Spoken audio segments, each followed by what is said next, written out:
ওটিপিটা এত অল্প সময়ের মধ্যে দিত যে আমি ফান্ড ট্রান্সফার করবো, মানে এখান থেকে আমি ইসলামী ব্যাংকে নিয়ে যাবো, তো দেখা যাচ্ছে যে ওটিপি আসতো মাত্র 30 সেকেন্ড সময় দিত। 30 সেকেন্ডের মধ্যে ওইটা দেখে আবার ওইটা ওখানে টিপিয়ে দেওয়া আসলে আমি পারি না। আবার যারা মনে করেন যারা একটু গ্রামে ব্যবহার করে ওরা তো আরো পারবে।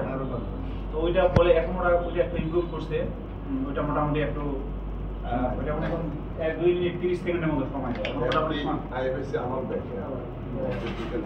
আচ্ছা, যাই হোক, এইটা আর একটা ব্যাপার ছিল যে আমি এটা আমাদের এই যে ম্যানেজার স্যারের সাথেও শেয়ার করছি যে আমাদের এখানে একটা এই যে আমাদের এখানে ইসলামী ব্যাংক পাশে একটা ইসলামী ব্যাংক আছে।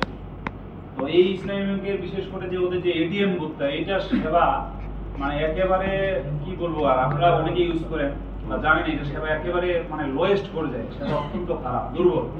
তো আমি ম্যানেজার দাদাকে, ওই যে আমাদের যে ম্যানেজার ভাই ছিল আগে, ওনাকেও বলছি, আমাদের ধনবাড়ি ম্যানেজার স্যারের সাথেও কথা হয়েছে, উনি এখানে আসছিল এবং ওনার সহ আমরা এমডি স্যারের সাথেও দেখা করছি, আমি নিজেও গেছিলাম, যে ওদের যে এখানে যদি একটা এটিএম বুথ হয় তাহলে একটা সুবিধা হবে কি, দুইটা ব্যাংকের এটিএম বুথের মধ্যে একটা কম্পিটিশন হবে।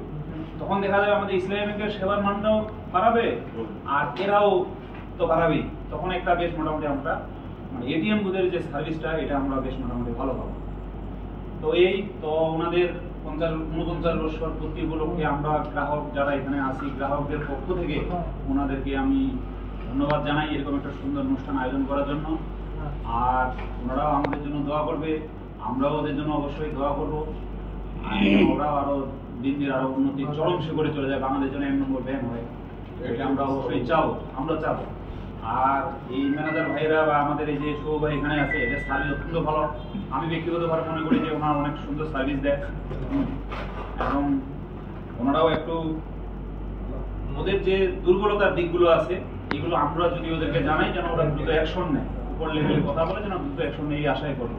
পরিশেষে সবাইকে ধন্যবাদ এবং আমাদের স্যারদের এরকম একটা সুন্দর আয়োজন করার জন্য ওদেরকে অসংখ্য ধন্যবাদ জানিয়ে আমি আমার সংক্ষিপ্ত বক্তব্য শেষ করছি। সকলকে ধন্যবাদ, থ্যাংক ইউ। বলছে উনি বলবে কত আগাইলাম উনি জানাবে।